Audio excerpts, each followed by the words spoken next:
अब ये जो है वेक्टर्स चैप्टर के अंदर सेकंड जो टॉपिक है इसका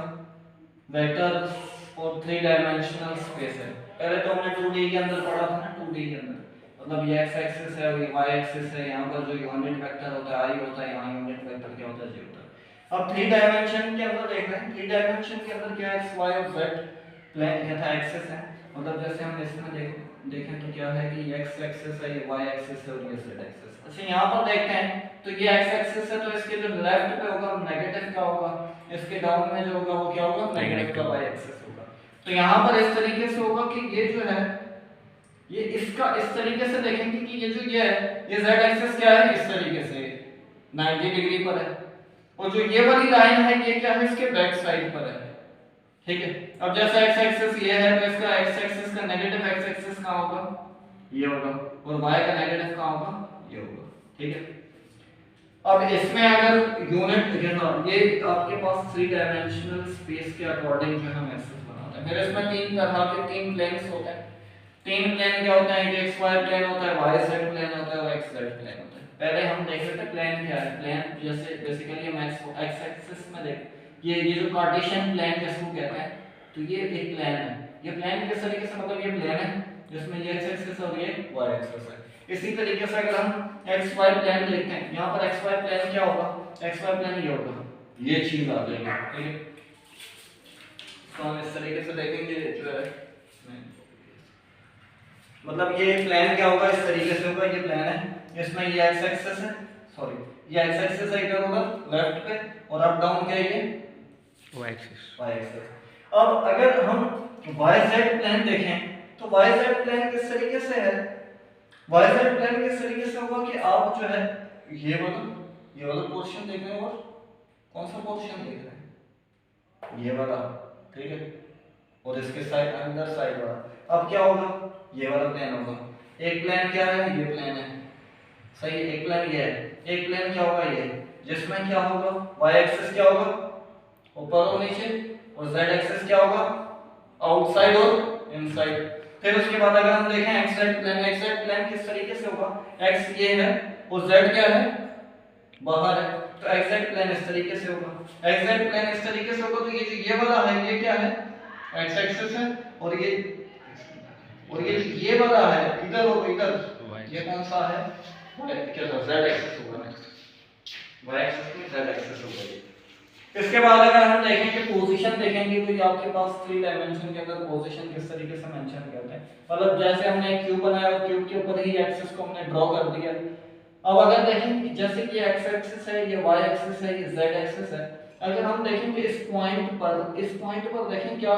जो है कोऑर्डिनेट सिस्टम कार्टेशियन कोऑर्डिनेट होता है ना, जैसे हम x y पोजीशन उस पे देखते हैं प्लेन पे देखते हैं तो यहाँ पर देखते हैं तो यहाँ पर देखते हैं ये x, y है कुछ, मतलब ये है कि कुछ x में इतना चले और y में इतना चले तो यहाँ पहुंचे, ये जो ये वाला पॉइंट है। अगर यहाँ देखें तो x में इतना चले और y में नीचे आए तो ये वाले पॉइंट पे पहुंच गए हो।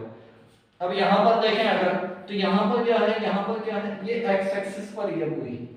x पूरी लाइन पर नेगेटिव हो या पॉजिटिव हो, y का कोऑर्डिनेट और z का कोऑर्डिनेट क्या होता है 0 होता है। इसी तरीके से अगर हम देखेंगे y एक्सिस पर ये बना हुआ है और y एक्सिस पे किसी पॉइंट को देखेंगे, पॉइंट जैसे y है तो इसके जो x कोऑर्डिनेट और y कोऑर्डिनेट जो सॉरी x कोऑर्डिनेट और z कोऑर्डिनेट क्या होंगे 0 होंगे। इसी तरीके से z एक्सिस पे देखें, z एक्सिस पे क्या होगा x और y कोऑर्डिनेट क्या होंगे 0 होंगे और कोई भी इसका जो है ये कार्टेशियन कोऑर्डिनेट के अंदर कुछ भी z हो सकता है, मगर ये z एक्सिस पे जैसे हम अगर यूं देखें ना इस तरीके से तो ये पूरी लाइन है x एक्सिस पे, यहाँ पर कोई भी पॉइंट देखें तो यहाँ x की तो कुछ ना कुछ वैल्यू होगी जिसको हम x कह देते हैं, 1 पॉजिटिव नेगेटिव कुछ भी हो सकती है, मगर y क्या होगा 0 होगा। इसी तरीके से इस पूरी लाइन पर कहीं पर भी यहाँ देखें उधर देखें यहाँ पर x क्या होता है 0। इसी तरीके से यहाँ पर जो हम थ्री डायमेंशन के अंदर इस तरीके से करते हैं। अब इसके कोऑर्डिनेट सिस्टम क्या था, इसके कंपोनेंट्स देखते हैं, कंपोनेंट्स ऑफ वेक्टर।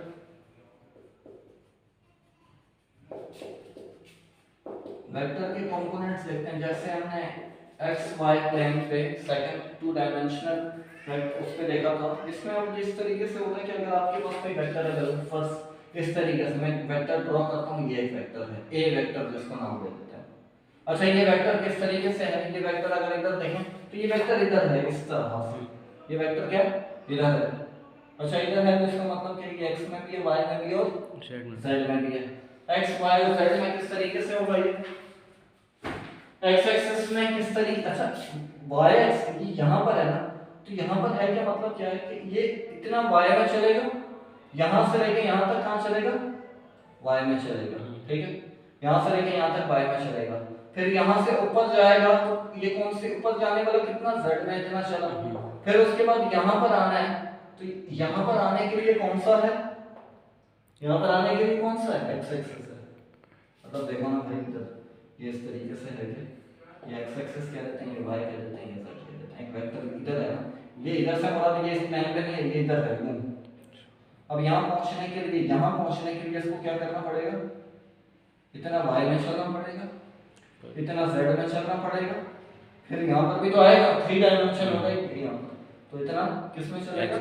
x में चलेगा। जैसे अगर यहां से देखें, यहां से इस साइड से अगर एक आपके पास वेक्टर आता है यहां पर आता है, ये कौन सा है, इसको कह देते हैं हम x एक्सिस कह देते हैं, इसको y कह देते हैं, उसको z कह देते हैं, यहां पर पहुंचना है तो वो जो हम यूं इस तरीके से करते हैं, मतलब 2 डायमेंशन के अंदर इतना चले fx कह दिया, इसको fy कह दिया, तो ये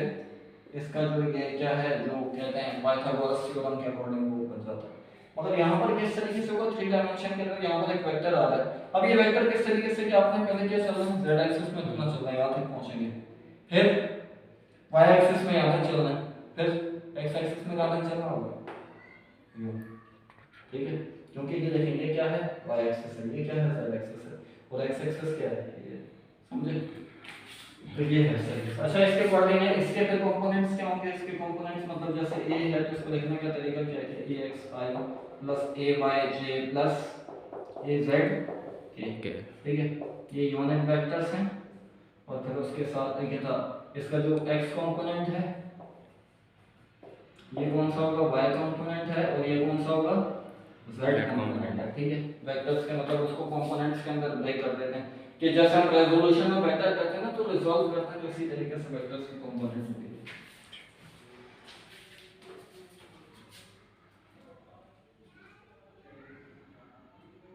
अब अगर देखें कि हम 3 डायमेंशन के अंदर के आपके पास दो वेक्टर्स हैं, दो कोऑर्डिनेट्स हैं आपके पास बिल्कुल ना, दो कोऑर्डिनेट्स या 3 कोऑर्डिनेट्स और आपने वेक्टर मालूम करना है। जैसे अगर हम सपोज करते हैं कि हमारे पास एक कोऑर्डिनेट है 3 डायमेंशन के अंदर, एक पॉइंट है सपोज कर लेते हैं, वर्टिसिस है 1, -1, 0 है, एक क्यू है आपके पास, क्यू क्या है ये 2, 1, -1 है, और r जो है हमारे पास r क्या है -1, 1, 2 है, ठीक है, ये 3 कोऑर्डिनेट्स, मतलब ये इस तरीके से होगा कि यूं है कोई एक यहाँ पर होगा, एक यहाँ होगा, एक यहाँ होगा, ये p कह देते हैं, ये q कह देते हैं, ये क्या कह देते हैं r कह देते हैं, एक वेक्टर ये बना देंगे किससे q से p, एक वेक्टर r से q, ये q से r, और एक वेक्टर r से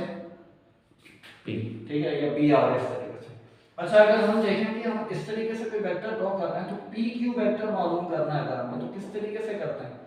x कोऑर्डिनेट को y, x कोऑर्डिनेट को p के q के x कोऑर्डिनेट से क्या करेंगे माइनस करेंगे, तो 2 -1, y कोऑर्डिनेट को क्या करेंगे इससे माइनस करेंगे, तो 1 -1, फिर उसके बाद जो है z कोऑर्डिनेट को इसके z कोऑर्डिनेट से माइनस कर देंगे, तो ये क्या आ जाएगा 1, ये क्या आएगा 2, और ये क्या आ जाएगा -1। इसको वेक्टर फॉर्म में लिखें अगर तो कैसे लिखेंगे, वेक्टर फॉर्म में किस तरीके से लिखेंगे, वेक्टर नोटेशन के अंदर, हाँ 1i plus 2j plus -1k, ठीक है, ये आपके पास आ गया। इसी तरीके से इन दोनों को मतलब आपने जो लिखना है तो बस तरीका ये है कि जैसे अगर हम rp करें, अब rp करेंगे तो क्या होगा,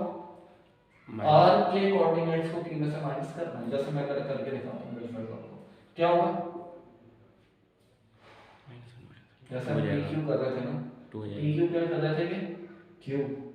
में से माइनस कर रहे थे, अब यहाँ पर p rp करना है तो p में से क्या माइनस कर देंगे, p में से माइनस कर देंगे 1 -1, ठीक है, इसमें से ये अभी ये हमारे पास सपोज कर लो कि x क्यूब है और ये क्या है x1, तो क्या होता है x2 माइनस x1। इसका बताओ -1 फिर 0 -1, तो ये क्या आ जाएगा, क्या आ जाएगा 2, ये क्या आ जाएगा -2, और ये क्या आ जाएगा -1, और इसके वेक्टर रोटेशन क्या होगी 2i, 2i plus -2j 2i minus 2j minus का k, ठीक है। ये आपके पास क्या किया rp वेक्टर, और pr इससे अलग होगा। अब ये नहीं कि आप rp और pr, वो उसको फिर जो सीक्वेंस है वो चेंज कर लेंगे इस तरीके से। अगर हम जैसे हम rp का मैग्नीट्यूड निकालें, तो मैग्नीट्यूड निकालने का तरीका क्या है, ये है कि आप कोई भी वेक्टर है आपके पास, जैसे हम कहते हैं कि एक वेक्टर है a और उसका मैग्नीट्यूड निकालना है, और 3 डायमेंशन में तो a square plus b square plus c square है। जैसे कि अगर सपोज हमारे पास एक वेक्टर है a is equal to 3i plus 4j minus का 1k, ठीक है। तो अब आपने a का मैग्नीट्यूड मालूम करना है, तो क्या करेंगे, अंडर रूट 3 का स्क्वायर प्लस 4 का स्क्वायर प्लस -1 का स्क्वायर, ठीक है। तो ये 3 का स्क्वायर 9, 4 का स्क्वायर 16, 25, और ये प्लस का 1 अंडर रूट 26 आपके पास क्या आ जाएगा, ये मैग्नीट्यूड आ जाएगा उस वेक्टर का, ठीक है। ठीक, जैसे 2 डायमेंशन में करते हैं उसी तरीके से करेंगे।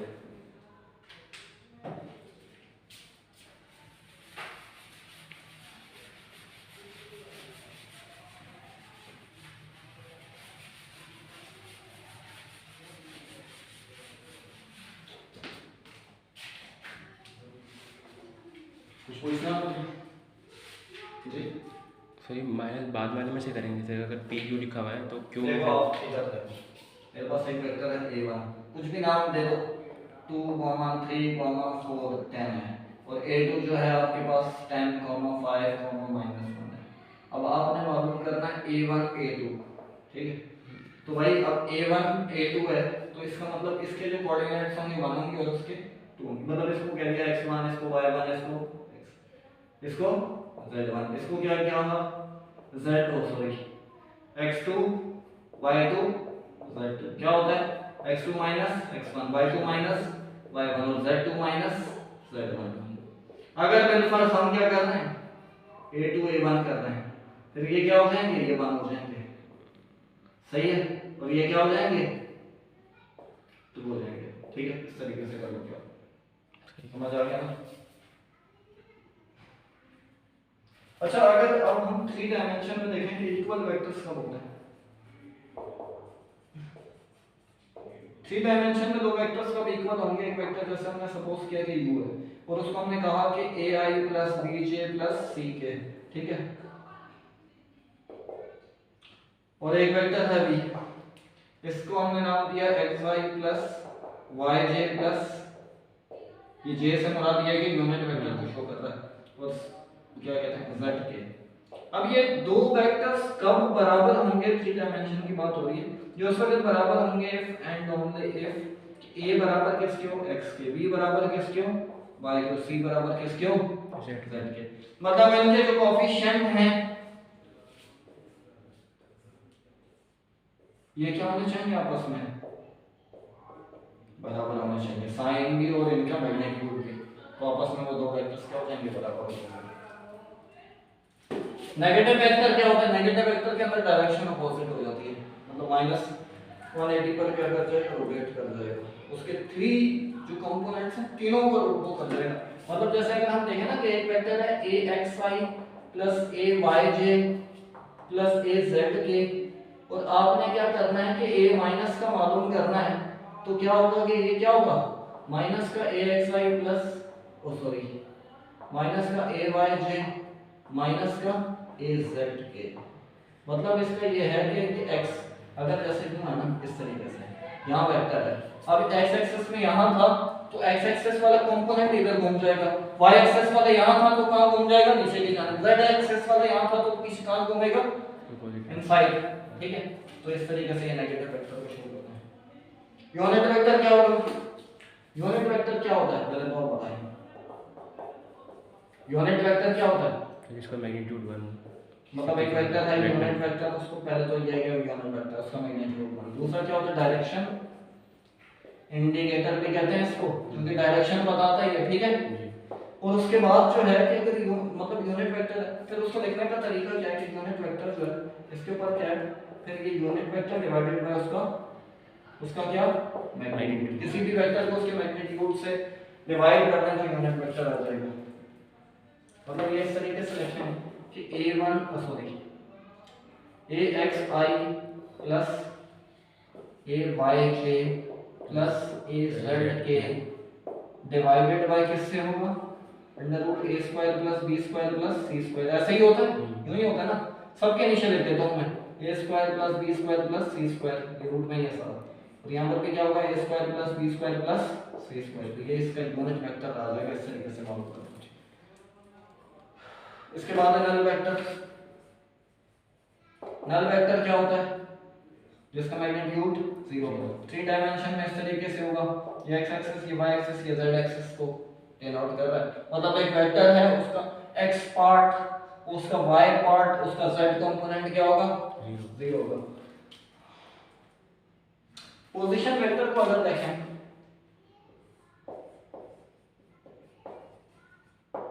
पोजीशन वेक्टर 3 डायमेंशन के अंदर यही, मतलब जैसे 2 डायमेंशन में आपने पढ़ा था पोजीशन वेक्टर जैसे ये है। अब इसकी 0 से लेके मतलब सॉरी ओरिजिन पे होगा, ठीक है, ओरिजिन पे स्टार्ट कहां से होता है, ओरिजिन से, फिर कोई पोजीशन शो कर रहा होता है x, y, z। जैसे x पोजीशन इसने ये कवर की, y पोजीशन ये कवर की, और z पोजीशन इतना ये कवर किया, जैसे मैंने अभी आपको बताया था। तो ये पोजीशन को शो करता है वेक्टर। अच्छा,